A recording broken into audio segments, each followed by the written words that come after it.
That's it. Good. Good. Yeah. Don't do anything extra special, man. You want to be just the same as you always are. Yeah, that's true. Yeah. That's C minus. Yeah, we like you just the way Just you do my are. regular C minus. Yeah. All right. If you don't know, or if you don't remember, or if this is your first time on one of these episodes, the way we do it is we're talking about season 7 of The Walking Dead.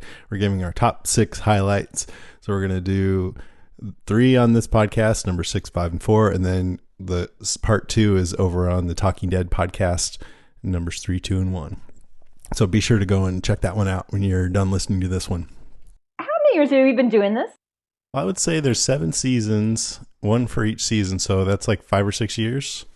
I think that's about right. Yeah. Have we've been doing it since season 1? Yeah.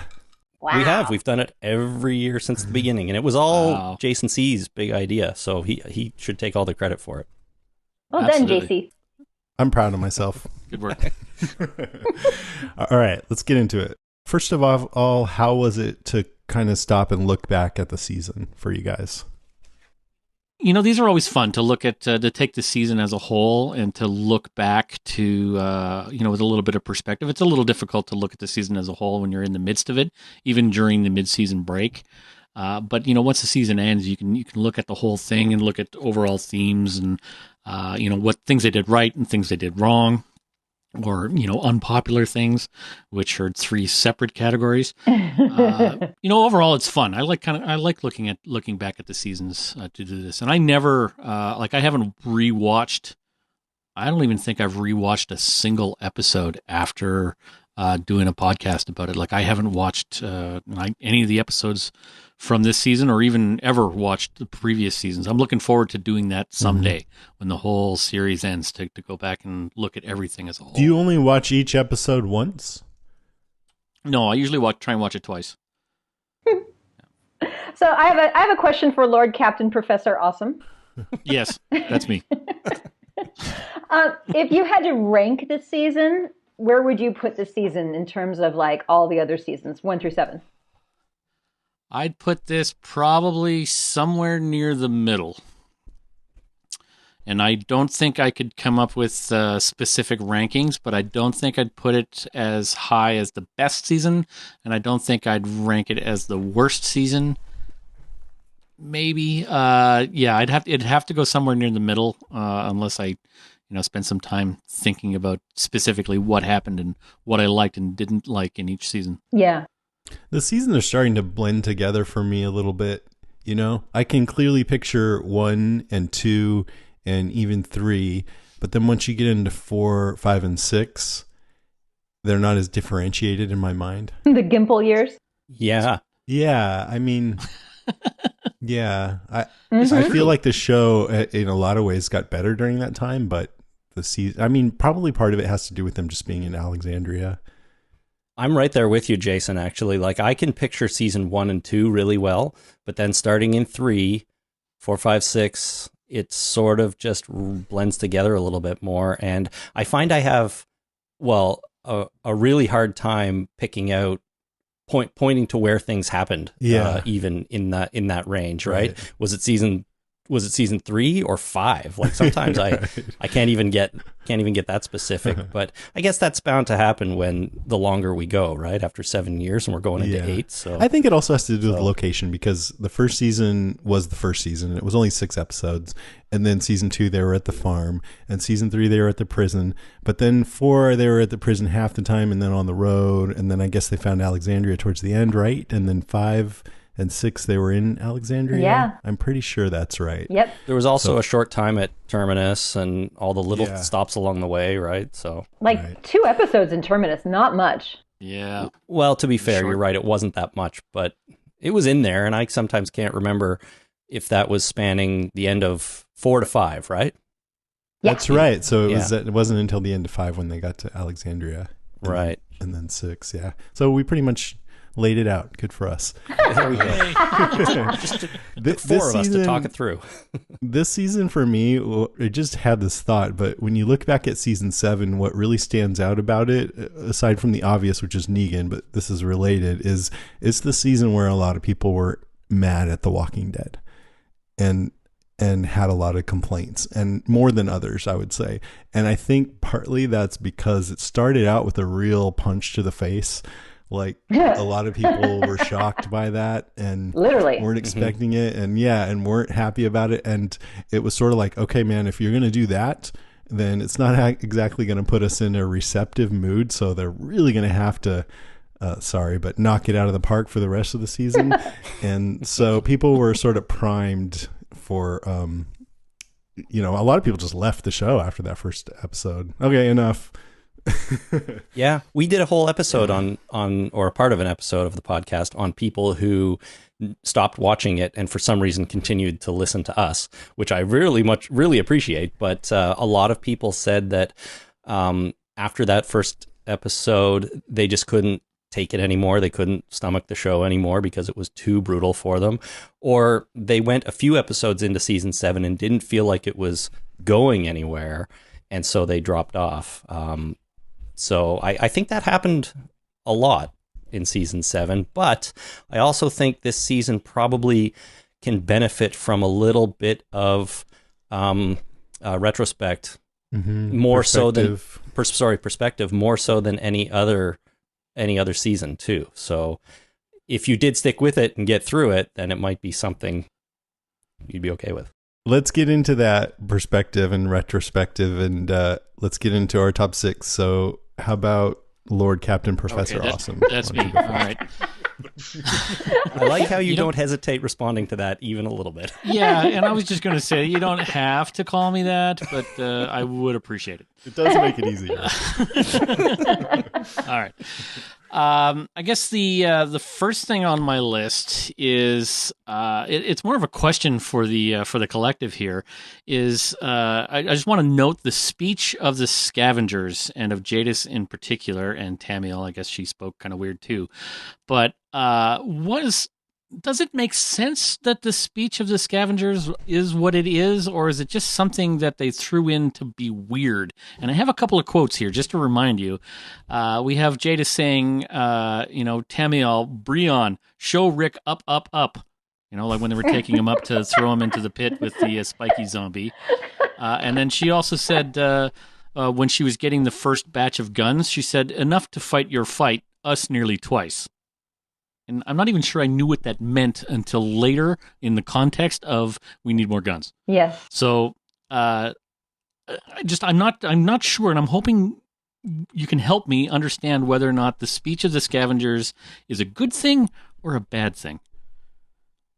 I don't mind it, to be honest. I think it is weird, but I just decided that I was going to go with it. I'm not sure why they speak that way.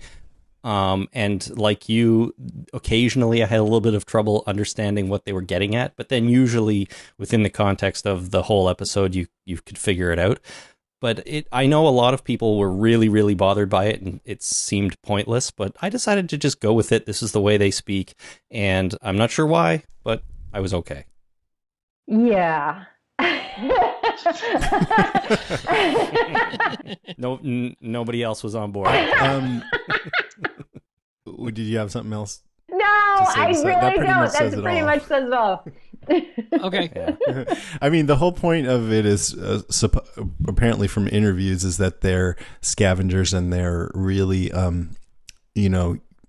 they get a lot of use out of things, so they want to be conservative, and that carries over to their language. So they're very efficient and conservative with their language. So I will mirror that by saying bad. No, I'm just kidding. I mean, I think that's an interesting idea, but it doesn't really make sense in the real world to me. It just seems silly to me. And for one thing, up, up, up doesn't seem very efficient. Why not just say up or up, up at the most? Or Tamiel, Brian, do the thing. They know what she means anyway, yes, right? Yeah, right. Or there, you could point there.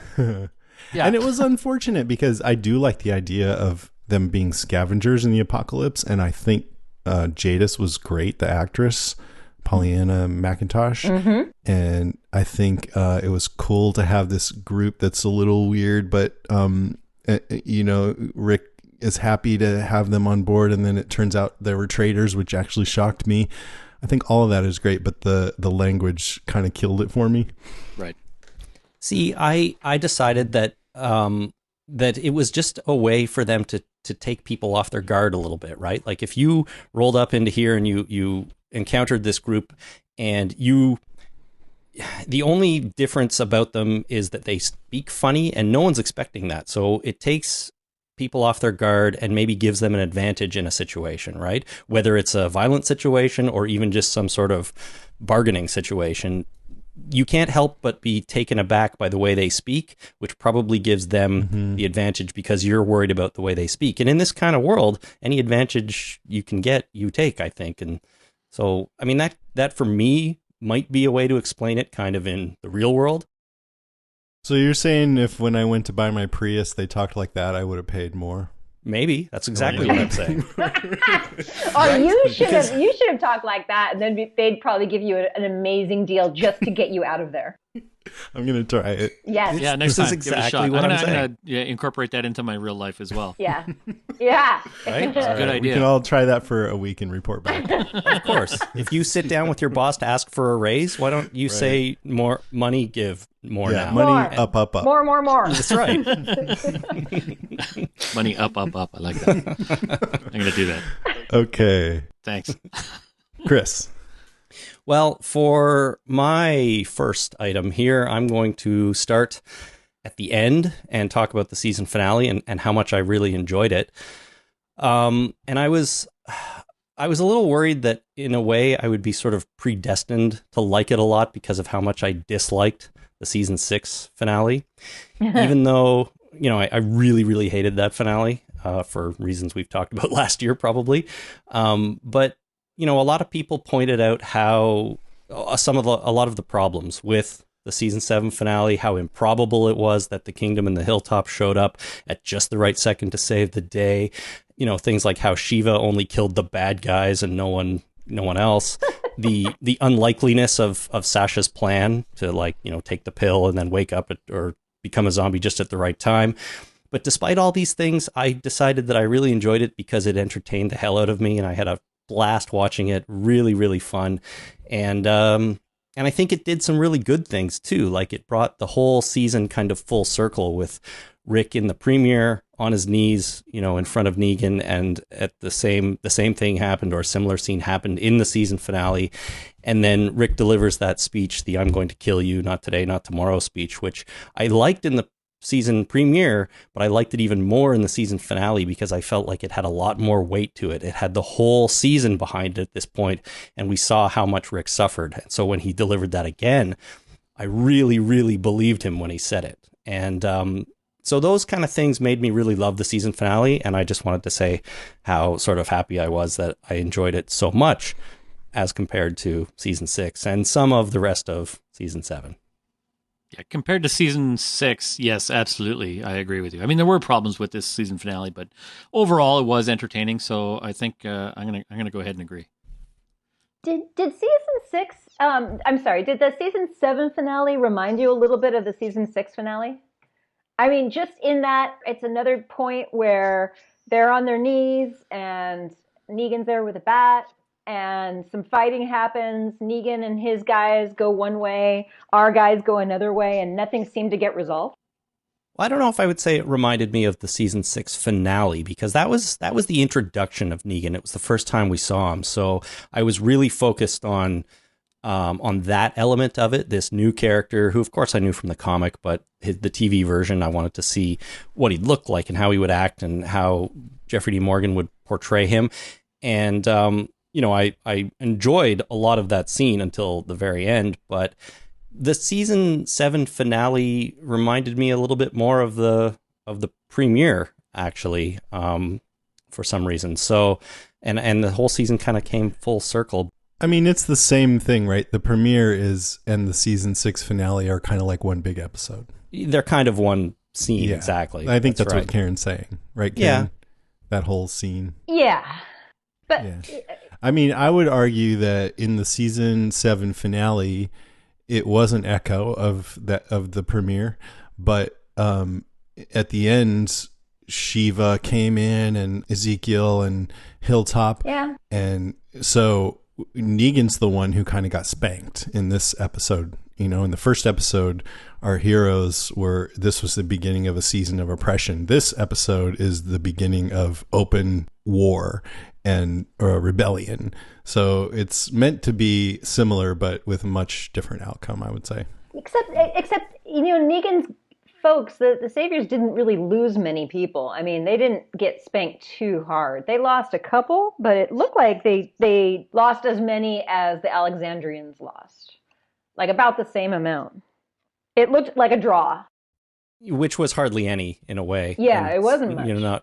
Not really anybody we knew. Should have been more, considering that all the scavengers had guns pointed at the Alexandrians and seemed to be so shocked by Sasha that they suddenly the tables had turned on them. Whoa, a zombie! But see, that's one of the things. That's one of the things that many of our listeners pointed out. Like, this is so stupid. Like, nobody gets killed. Shiva only attacks bad guys. Right. You know, it's so unlikely. It's kind of tropey that they would show up at the right time. And I kind of agree with all those things. But sometimes these things just work and are fantastic entertainment. And it was exciting. You know, it was exciting to watch. And I like to see the people we consider the heroes on this show finally be able to take a little bit back for themselves. And it sets up season 8 pretty well, I think. Yeah, I'm right there with you. I mean, I had the same complaints, but they felt like, what's really impactful in a show is when you feel something, and this episode you're like, so that kind of trumps when things don't logically make sense so much. That's right. If it doesn't logically make sense and there's nothing else to like about the episode, those bad things kind of really stand out. But here, like you said, they are trumped by the stuff that is awesome. Like, look at our other show, Ash versus Evil Dead. We don't even bother talking about the logic of that show too much because it's all about just how much we laugh and dig it, you know. Man, those podcasts so often just devolve into us repeating the funny lines, giggling like little schoolgirls, and just giggling. Exactly. I have a great time doing them, but I'm not sure there's a lot of deep analysis there. Well, it's not really a show for deep analysis. No. Right. Yeah, and Walking Dead is more grounded, so we tend to get into that stuff more. But this episode definitely had some moments of pure joy for me too. We talked about it. I'm glad. I really enjoyed the finale. Karen. Oh, okay. I'm going to talk about the fierce women of season 7. There were some unbelievably cool things going on with the women. So let me just quickly roll through them. Maggie, even on ordered doctor's rest, she was right there with the monster truck rally and punching Gregory in the face. And then she tells Enid that that was actually the second car that she's flattened. The first one was her boyfriend's Camaro. I mean, that is fabulous, right? Michonne, always an amazing warrior. Carol finally getting her fight on, which was amazing. Sasha fighting the zombies at Hilltop, fighting for Maggie, fighting in the end. And even as a zombie, she managed to take out one of the saviors. So, yay, Sasha. Enid, who is, by the way, not a spy, helping Maggie. Rosita, who, may not make always the best decisions, but still she's right there, super fierce and a good fighter. The Oceanside women, they may jump into the fight yet. I don't think we've seen the last of that. I think they may finally join in. The trash heapsters, we've talked about them, and they were turncoats, but they're super fierce. And even in Negan's brothel, those ladies were trying hard to plot against him and kill him. And I left out Tara, so there's Tara too. So yay, a fierce woman all through the season. I want to see a flashback of Maggie running over her boyfriend's Camaro with a big tractor. Yes. Yes. That is not something you see every day, and I agree. I would like to see that on there. Yeah. Agreed. That's one of the things I really like about this show is that facts of, having these awesome women that are fierce warriors, and everybody, regardless of race, color, creed, gender, anything. It doesn't matter. It just is. These people just are, and they just are awesome, and everybody just accepts it. There's no retaliation for somebody trying to be bigger than they are, based on any stereotype. It's just this collection of people that are awesome in their own ways, and everybody just kind of either hates them or likes them based on just the fact that they're either friends or enemies. Yeah. That's one of the things I like about this show. The fact that Carol, who's one of my favorite characters for a very long time now, is she's not only a fierce warrior, but she's kind of older. She's not this 20-year-old, Yeah. that you would see that in a movie. It would be somebody who is extremely young, Yes. and has a history of martial arts or bodybuilding or something like that. Carol's just this wife and mother that got caught up in this zombie apocalypse and became this awesome warrior out of necessity. And everybody just like, yeah, that's fine. Yeah. Good for Carol. That's great. You're yeah, right. I agree. Yeah, she's not the stereotypical kind of hot badass bitch, because we have that too, Michonne and Maggie. Yeah. But she's a real that's awesome.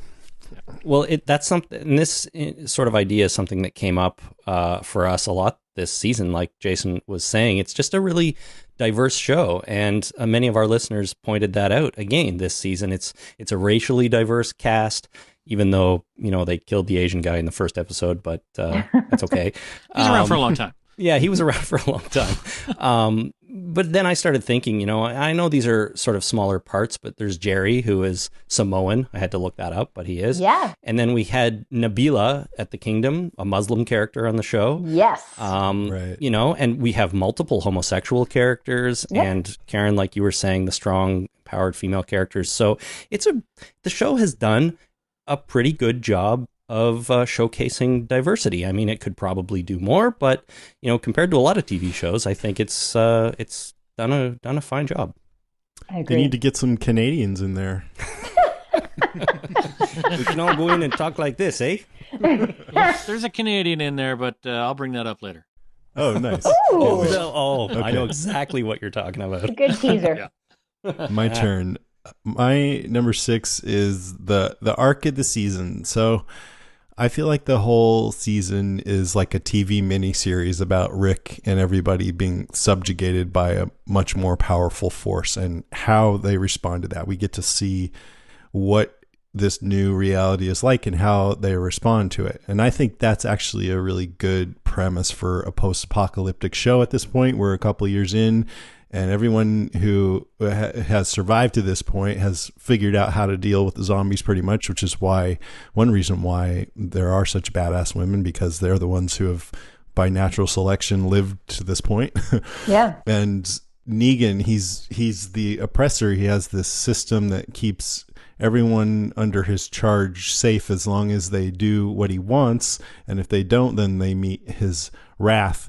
So that's what they're dealing with. And we also get to see a contrast. We have Ezekiel, who fosters this kind of loving community, and he's seems to be on track to being just as successful as Negan. And this is kind of like a microcosm of our world. We see different leadership styles in countries around the world, from dictatorships and democracies and everything. So we're seeing that playing out on a smaller scale this season on the show. And so the season was structured, I feel like, around Rick in a way, because you get this beat down in the first episode, and then throughout the first half, Rick is broken and has decided to capitulate. And we have some people who don't seem happy or on board with that, but for the most part, they are staying docile because their leader has decided to do that. But then Michonne kind of pushes Rick, which I loved. And then he, comes around in mid-season, and the second half of the season is about them gathering their forces to go to war. But that means, some people were like, man, this dragged out. And I feel like if you think about it that way versus when are we going to get, like, the first half of this season is just painful because they're all under Negan's thumb. He's humiliating them. It's the characters that we care about, and we don't want to see them get hurt like that. But I always looked at it from the viewpoint of, well, this is just temporary. I know they're going to come around. So let's see what it's like it's just like you know, at the second half of season 4, I think, when they were all on the road and people were like, I don't like it when they're on the road so much. They need to find a place where they're all together. And I'm like, well, let's have a few episodes where they're on the road so we can see what that's like. I mean, I kind of knew in the comic coming up that they would be at Alexandria for a very long time. So I was like, let's not just rush through this. Let's explore it. And that's exactly what they did for the first 7 or 8 episodes of this season. And I'm going to talk more about that in detail, but I guess I just liked the arc of the season where the first half was them under this new reality, and it's very uncomfortable to watch, but interesting and fascinating too, to see how the different characters deal with it. And then the second half is marshaling their forces for war.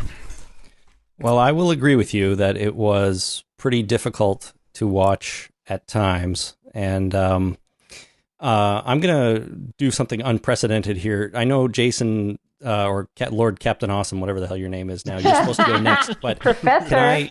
Can I jump in? Because my next one for number 5 was basically the first half of the season and how I didn't really enjoy it all that much, to be honest, while I was watching it. However, when I think back on it, and think about it a little bit, I think that it was actually better than what I originally gave it credit for, because, Jason, as you were saying, Rick was stripped of all his power. He was taken down to just absolutely the lowest level of nothing. And the show, I think, wanted the audience to feel the same frustration that he must have been feeling, just completely powerless, right? And so they kind of did that to us by making us witness this, and this happened to our you know, the main character. And so it really sucked while we were in the middle of it, but I do kind of get the point of it now. So as a whole, it kind of works a little bit better for me. And it also made me wonder if binging the season 7, or at least the first half of season 7, would have created a different reaction in me. If I didn't have to watch it week to week, if I could watch it all over a couple of nights, would you feel the same way? And would that be a good thing or a bad thing? I'm not sure. But I think for the first time, I really felt like there might be a difference to binging a season of The Walking Dead, and it would have a big different effect on me. Mm-hmm. Yeah, I'd agree with that. The first half of the season being so bleak, and the second half almost being comic in comparison to it, because there's some levity in the second half that they did on purpose. But you know, having those two different sides of the same coin, I think, kind of worked overall in the overall story arc of the whole season. And you see this in movies a lot, where the hero gets to a point where things are really bad, and then usually they get even worse, where it seems hopeless. And then in the final act, they prevail. But you get that in 2 hours versus 8 weeks or 16 weeks. But one thing that I think about is The Empire Strikes Back, which I remember as a kid, at the end of that movie, you know, Luke's hand gets chopped off, Han Solo's frozen in carbonite, and then it's over. And I'm like, it's fucking over? What? And then you had to wait 2 years for, you know, that was so, I mean, I love the movie, but it left me feeling like so unsatisfied. And now we get to, you know, people don't even think about that because you know about Return of the Jedi. Yeah, I don't remember coming out of Empire Strikes Back for the first time, but I could see how that would be super unsatisfying. But you know, it's part of a trilogy, and they will wrap it all up. Right. So in hindsight, you don't even remember feeling that way, you know?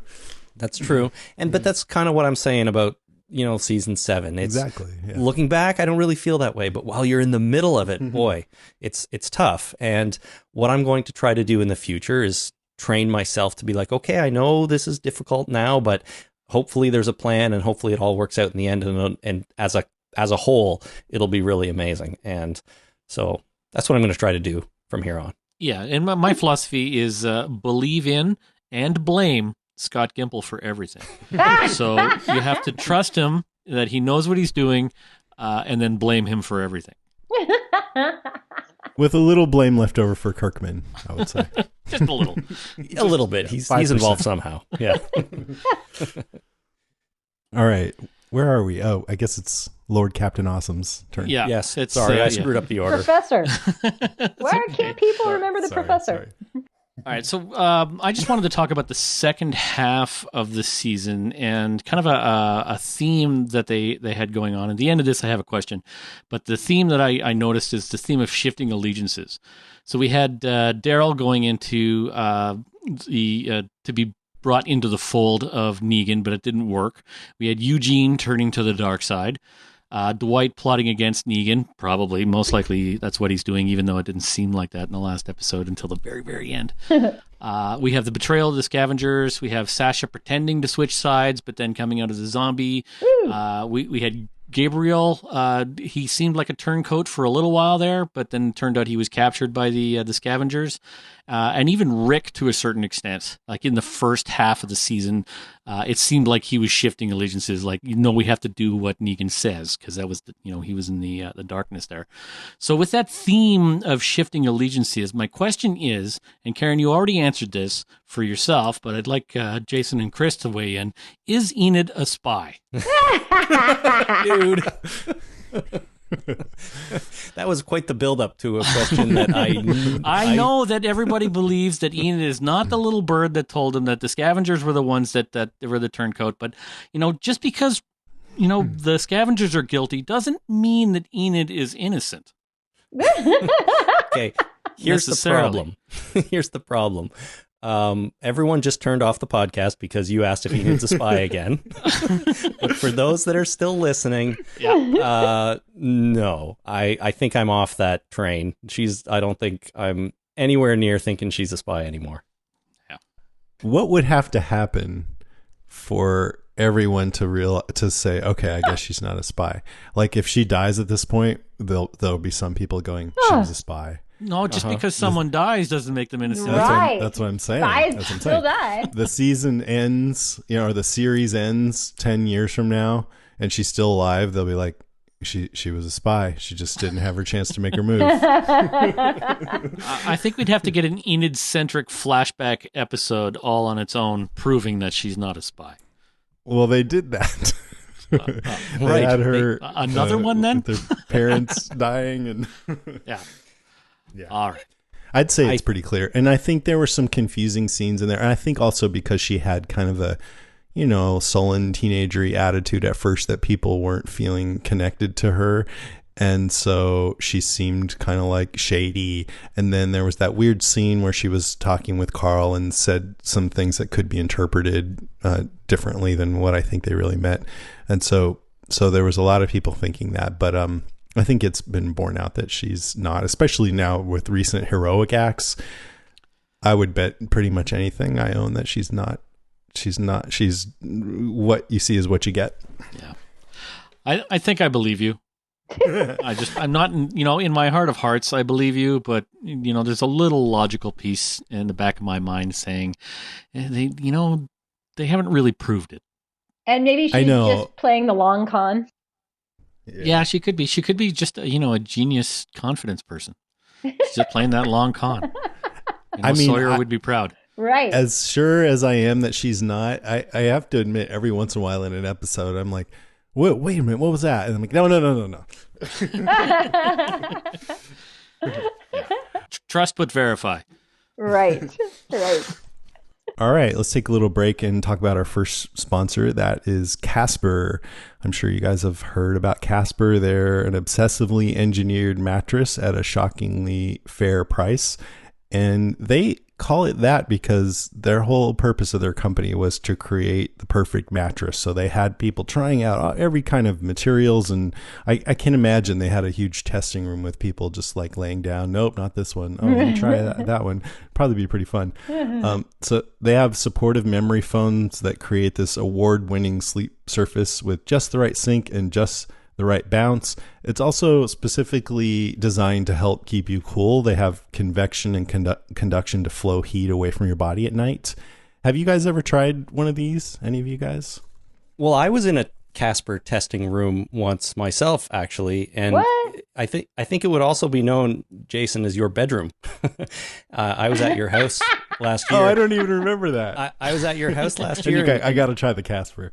Yeah, you took me around. You're like, here's the tour of the house, and you had just got your Casper mattress at that time. So I sat down on it, and I felt the beautiful, balance between sink and bounce, and I really really enjoyed it. So, I lay down on your bed and had a great time. Ooh, sexy. We I'm won't looking tell- forward to that. I'm looking forward to going over to your house and lying down on your bed and trying it. Uh-huh. That's the line I always use. Want to try my Casper? Yeah, I bet you that It's works. not a bad one, apparently. It's the kind of bed that it has that sink, so it feels really soft and comfortable, but it also feels substantial. And it's the kind of bed where if someone's moving around on the other side, you don't really feel it that much, if at all. So that's always a bonus. And also the beauty of working at home and doing podcasting as a career is I can take my laptop downstairs, prop a pillow up against the headboard, and lay there on the mattress editing an episode or whatever. And I do that pretty fairly often.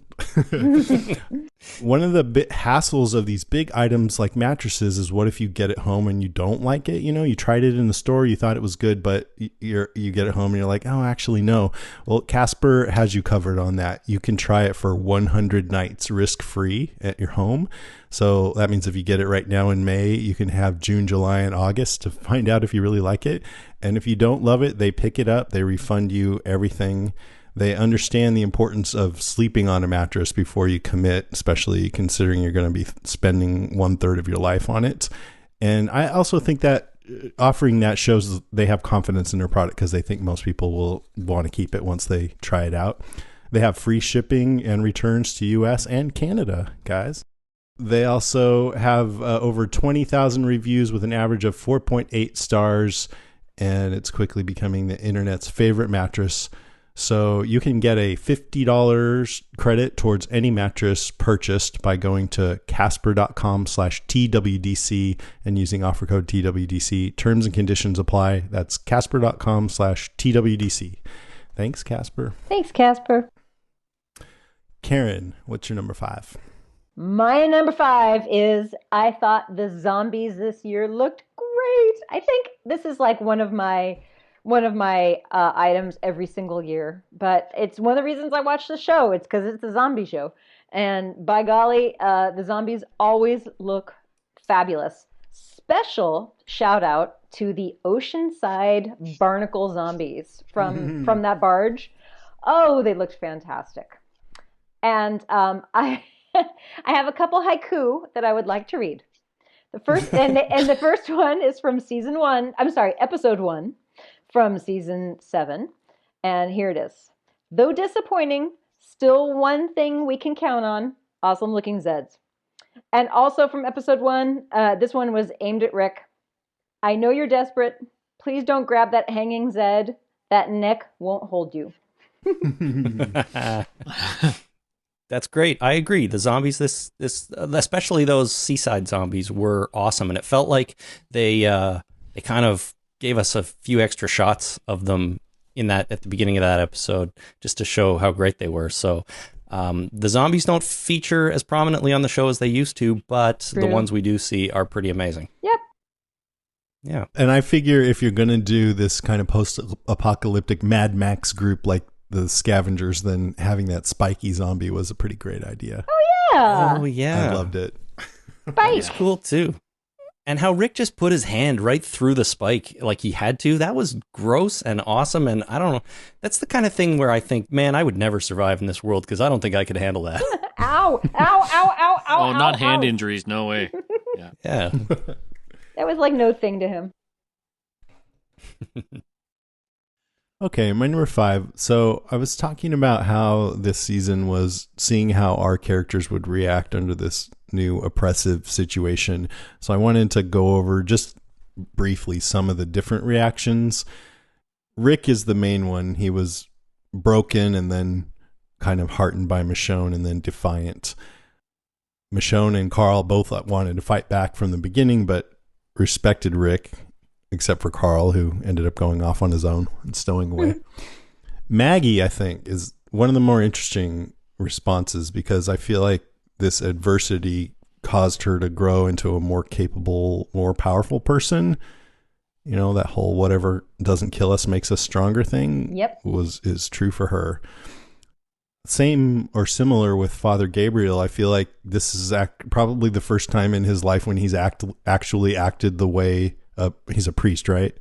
Yes. Or a minister. He is a priest. Is supposed to act, you know, being wise and calm and giving out wisdom and being empathetic. So it changed him for the better. Rosita, she went the other way. She's overcome with anger. I understand it, but I can see it's not pleasant to be around and not always helpful to just fly off the handle and be pissed off at everybody. Yep. But that's how she responded, and I could totally see somebody responding that way. Eugene was the most interesting to me, being a traitor, I think he's doing what he thinks is best for everyone's safety. He said as much. And he reverted to his old ways, lying to Negan about his expertise to make him seem more valuable because he thinks Negan can protect him. He did the same thing with Abraham, but still being smart enough to actually genuinely help out. I just love that they did that with him and just didn't have everyone do the right thing, because that would be boring to me. Yes. And I fucking hate that people are now, I have an item about this in the news section, but they're on social media giving Josh McDermott death threats, so to the point where he's like closed down all of his social media accounts. Which is awful. It's so shameful. Yeah, so Yeah. ridiculous. Come on, people. I mean, that is not a cool thing to do in any way. Yeah. Even to just say boo. Like, I remember when he did his panel in San Francisco and then there was some hissing from the crowd. It's like, don't do that. That's a person with feelings, you know? It's not cool. Daryl, he's all heart and kind of guileless. He's, you know, just boiling under the surface. And so he was made to pay for that impetuousness, and he suffered because of it. And he got even more like that, more like he beat that poor guy, Joey, to death. That was hard to watch, but interesting. And Sasha, she ends up sacrificing herself. So there's a whole range of reactions to that. And I thought it was pretty interesting. I don't know if I forgot any big interesting ones, but those are just a few. Well, it was a pretty character sort of filled season, I guess. You know, when you lay it all out like that, it was all about these people changing and or suffering. And I guess sort of The Walking Dead's always kind of been about suffering, right? But you know, just listening to you list them all off like that, it really hits you that all of these people went through a lot, and all of them changed a lot over the course of the season. Mm-hmm. And I think when you look at the scope of the season, the plot is simple and not very, you know, there's so many characters that it doesn't progress all that much when you lay out the plot. But when you look at the character moments, it was filled with those kinds of things. So if you're more in tune with that, I think it was a richer season. But if you're more in tune to plot, then it just seemed very slow. Right, just getting things done or stuff happening. Yeah. That's right. You're not going to be satisfied with that, but think about the character change. And one thing that didn't help that one reason why it did seem sort of slow is because they had so many episodes that were sort of focusing on one group, not everybody. So it took a long time to see the kingdom again. A long time. And I missed it. Yeah, I think some of the episodes that had more characters were some of the best. Although I have to say, I also loved like the Eugene episode, the first one when he's first there. Oh yeah, that was a good one. And you know, and even I know a lot of people didn't as much, but I liked that Daryl episode where he was, I think it was episode 3, where he was being tormented and everything. I mean, Norman Reedus was amazing. Okay, where are we? I think we're at Lord Captain Professor Awesome. That's correct. Yeah. All right. So it's me. So this one's it's kind of heavy, and it's a question I've had. It's been bothering me in the back of my mind for quite some time now. And a listener wrote in to our podcast, Chris from Chicago. I just want to read a quote here from him. It says, "Characters survive or don't survive, not based off of in-story reasons, but based solely on where they want to lead the plot." So this is an issue that I've been having with the writing with this particular season and with other stuff in the past. We've had the deer switcheroo. Like we had, it was kind of like the Glenn Dumpster thing where the zombies, crowd on Rick, but it turns out that they got the deer, and Rick magically transported over to another location where he came out, where it had nothing to do with the actual situation. It was just a device to amp up the tension. He dug a tunnel. I guess so. Obviously. Yeah, and even when the scavengers did betray our friends and allies, that hardly anybody got shot. Like Jadis had a gun pointed right at Rick, and when Carl started shooting, nothing happened. And then we even had the Hilltop of the Kingdom people show up in the exact right time and literally out of nowhere. Like they did not. There was we had multiple listeners write in saying that, is there a back entrance that they were able to sneak in? How did they get that tiger over the wall? Like, so they literally...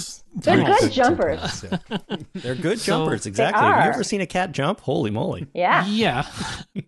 But, yeah, okay. So, and attacking the right person. Like the only way we could figure it is that they had a laser pointer and the tiger was attacking the laser pointer. So they could point it at a particular person. Yes. Go get him.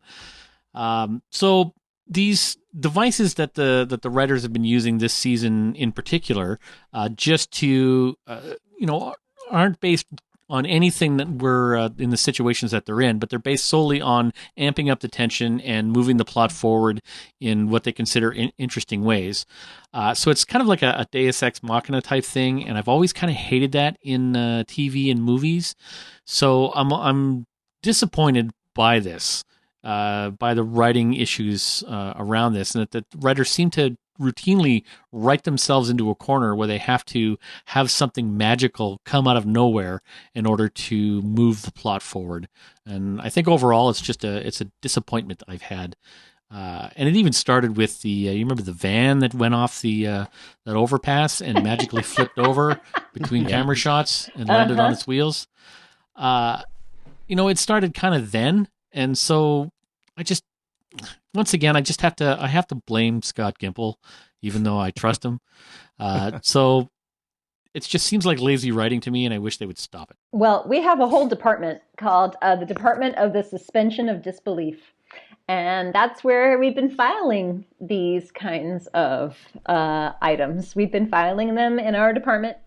And then we just figure that the department head will handle that. Yeah, I had to order a new filing cabinet this year.